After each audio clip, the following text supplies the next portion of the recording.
Peace and greetings once again, my fellow expressions of consciousness. If you are new to this channel, what I do in this channel is I help point people outside of their limiting beliefs that they are a limited being, because it's simply not true. Another way of explaining the mind, its purpose, its job, so to speak, came to me yesterday. So I thought I'd share it with you, my wonderful subscribers, and hopefully future subscribers. Either way, I'm going to share this with you. You probably wish the mind to stop its chattering, to stop its projecting of memories that you wish to no longer perceive because they are unsavory. They leave a bad taste in your mouth, in your stomach. Why did I do this? Why did I do that? And we call it anxiety, that feeling. Or it can even lead you down the road of depression, of course, these thoughts, if we attach to them too much, these feelings. You probably wish the mind to stop chattering when you're trying to sleep. You just want to rest, but the mind is going over things that happen in the day, in the week.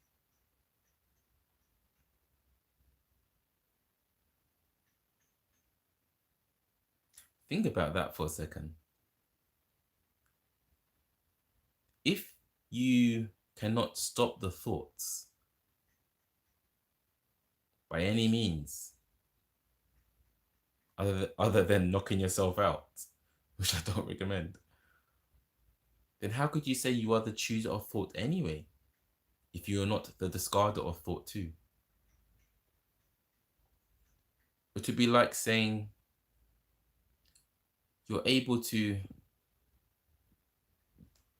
choose which apple you want from the tree, the red or the green. I'll take the red one. But you are not able to drop the apple.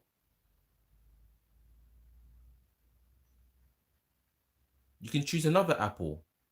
I'll take the green one this time. Now you've got two apples in your hands, representing two thoughts, of course. But you cannot drop either of them. Before you know it, you're overfilled with apples, with thoughts. Because you have this understanding that you can't get rid of thoughts. They keep appearing. They're always there. This is only an analogy, of course, not a perfect analogy. But again, if you are the one who can pick the apple, you should also be the one who can discard the apple. If you are the one who can pick a thought, you must also be the one who can discard a thought. Alas, you know within your experience you cannot discard a thought. The thought comes, thought leaves without any effort. Isn't that your experience? Are you actually physically, mentally, somehow discarding a thought through some type of effort?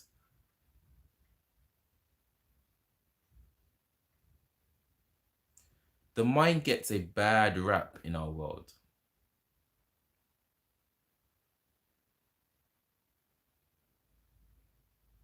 The mind is seen as something both brilliant and also horrendous. The inspiration to compose the most amazing piece of music and to choreograph the most amazing dance routine, it's all mind. Yet that same mind, allegedly, is also the cause of so much suffering, so much decisions to drop a bomb on innocence, on anyone. The suffering to inflict pain on your fellow classmate by taking their money, bullying, online bullying even. It's all mind. So mind is both angelic and demonic.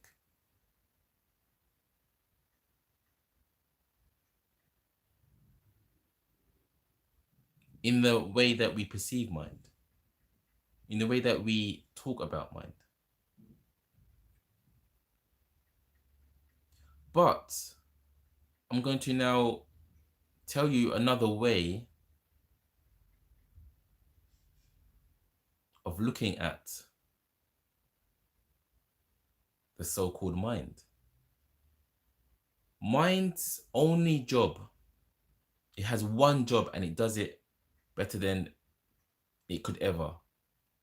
The mind's only job is to simply be. That's its only job. Is to be, is to appear and disappear, reappear, disappear. That's his only job. Because it's the mind, of course, that, when I say mind, I just mean thoughts. Because often when we say mind, we imagine this sort of invisible container that holds thoughts. But of course, that's just imagination.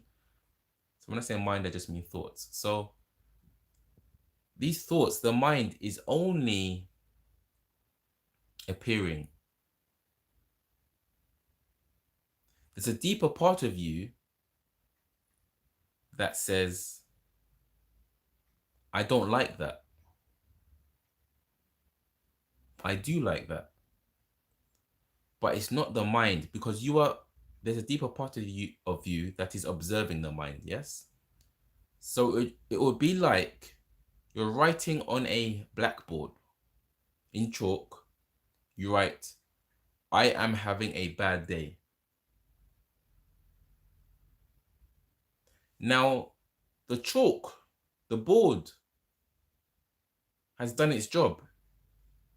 It's allowed this experience of the words to appear.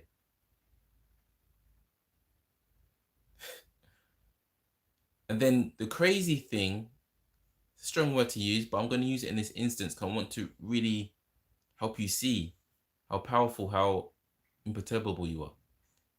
The crazy thing now would be to look at those words on the board, I am having a bad day, and blame them for your bad day.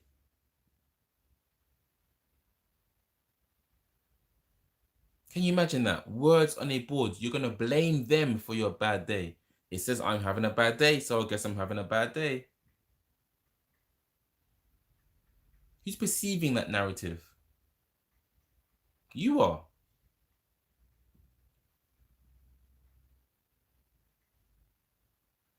You see, you are not those words on the board.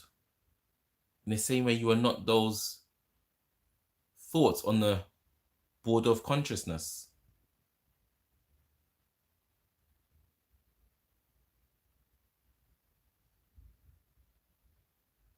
Blaming the mind, blaming thoughts,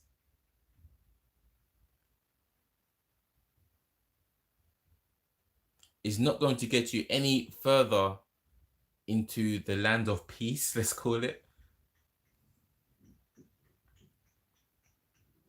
It's going to keep you restricted, constricted, a slave to the mind, a slave to thoughts, quite frankly.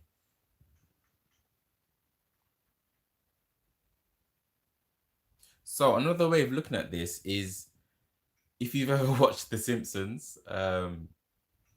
you will know Bart Simpson has often said to his teacher, I did not do my homework because my dog ate it. And you know, this is a thing that comes up in our culture. Oh, my dog ate my homework. Ha ha ha. So, blaming the mind, we're going to go a little bit deeper now. Blaming the mind for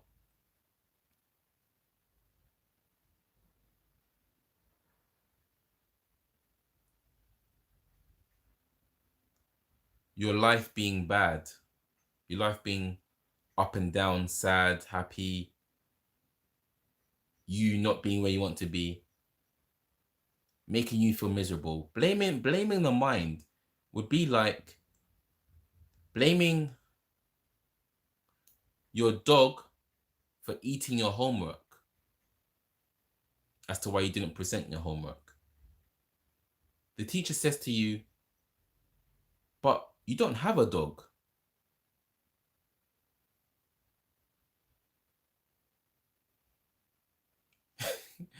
And you say, oh yeah, I don't. The dog is an imagination. You just want to blame something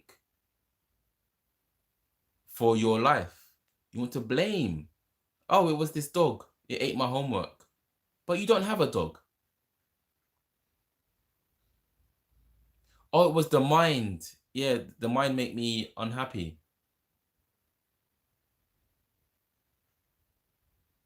But where is the mind? You don't have a mind.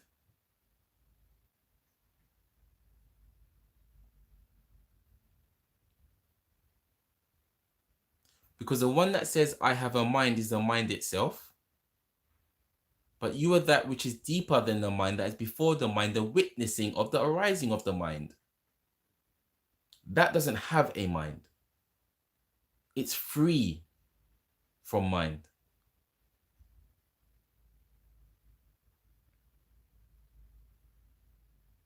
Just like the sky doesn't have clouds. It doesn't have clouds. You wouldn't say the sky has clouds. Because the sky doesn't do anything. It's never perturbed by clouds. It could be thunder, rain.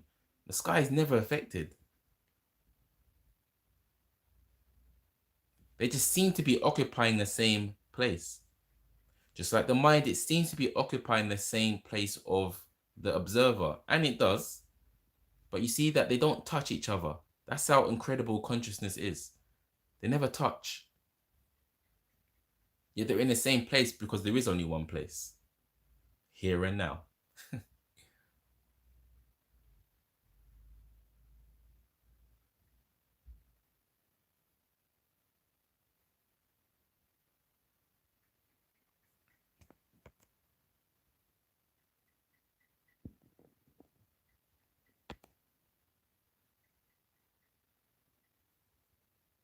Just looking at the messages here. Oh, you're welcome, Jermaine Atkins.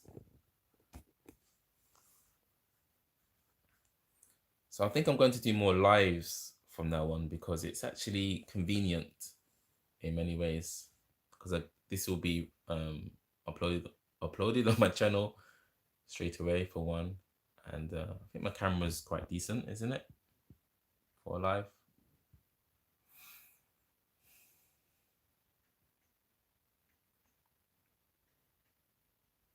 Don't blame this invisible dog for your life. It didn't do anything. It's imagination.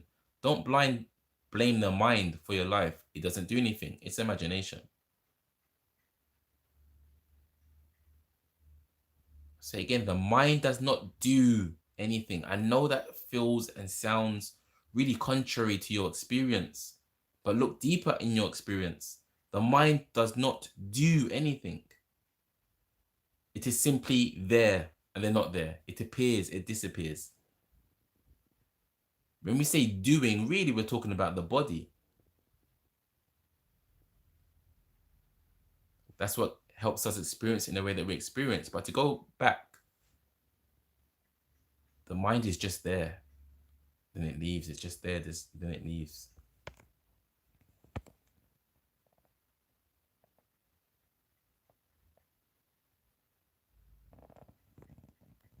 Just reading this question here.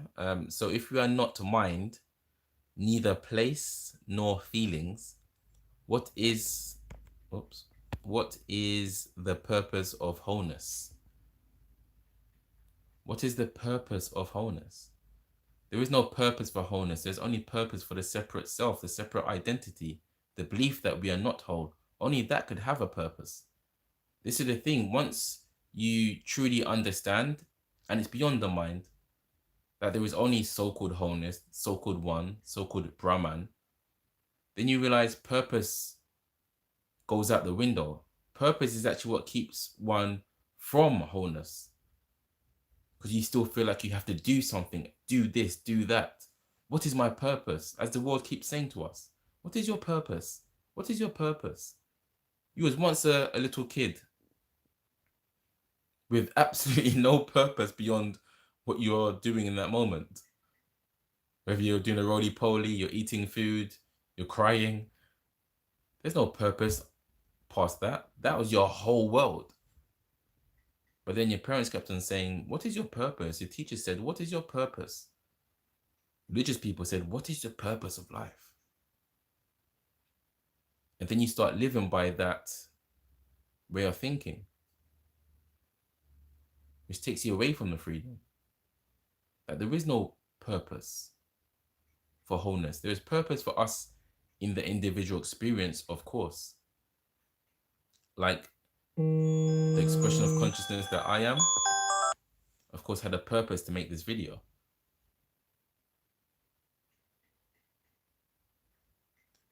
But we cannot talk about that which has no purpose, which is the beautiful free space in which the mind arises within. We cannot talk about it directly, but there comes a seeing through patient self-inquiry that you are that wholeness, that space, sorry, already.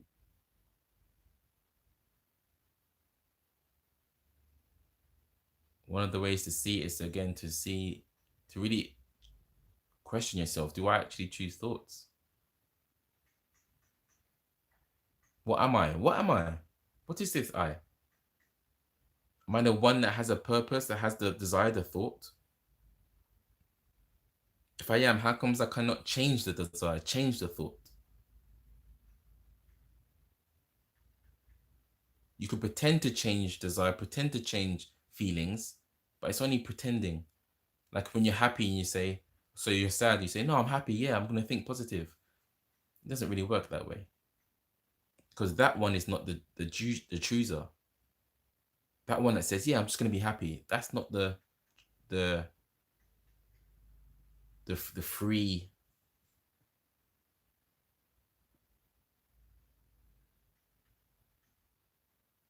projector of all these experiences.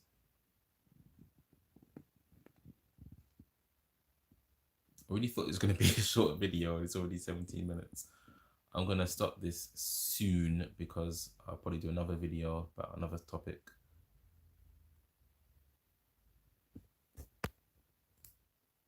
Just reading this question. I was listening to Mu. One day I tell you a story. I was listening to Mu Gigi and I was in a library and my body vibration increased. I was registered and my ears started ringing, but I know I'm not that ringing. Oh, Jermaine, very true. How could you just be the ringing when you're observing the ringing?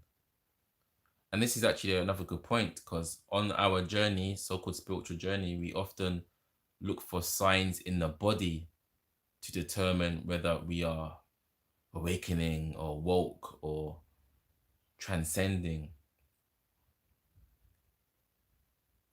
Look for siddhis and things like that. But these things may happen, can happen, not necessarily will happen on the so-called pathless road to yourself. But even if they do happen, I've experienced things in my body too, energies. Yeah, it's very important to not get carried away with that and to see that, okay, there's a ringing in the ears. Okay, there's an energy underneath the soles of my feet. Okay, my hands are getting hot. Okay, the middle of my forehead seems to be tingling. Don't get carried away by sensation. That's what the mind wants one to do. The mind wants you to get involved into the so-called powers of the body or the sensations, you know. Those are like Skittles, those are the sweets, those are candy. That's the shiny object syndrome within the spiritual realm. Ooh, I felt energy in my hand. Ooh, tingling.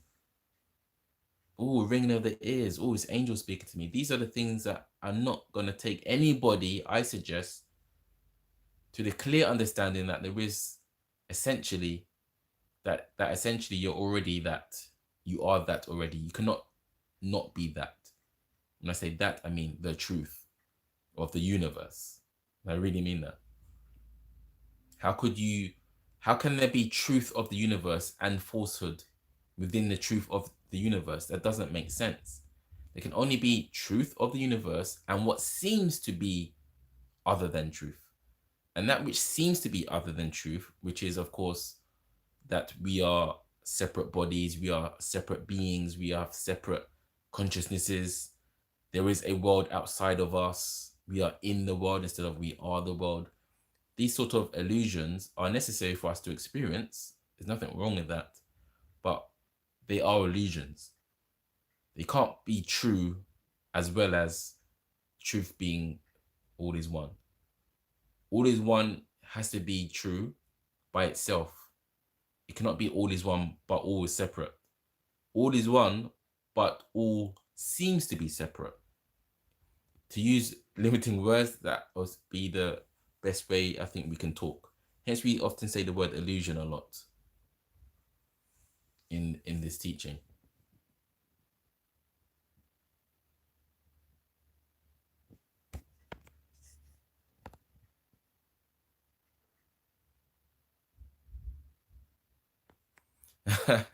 Jermaine says, I love your pointings. Thank you for that.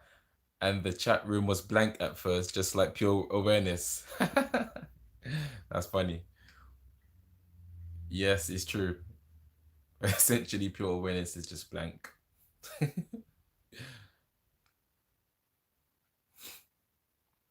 Thank you. I don't want to make this video uber long, as I said, and I may do another one later. So yeah, expect more random lives. I won't have a particular time at the moment. And thank you very much for watching my fellow expressions of consciousness. Peace to you.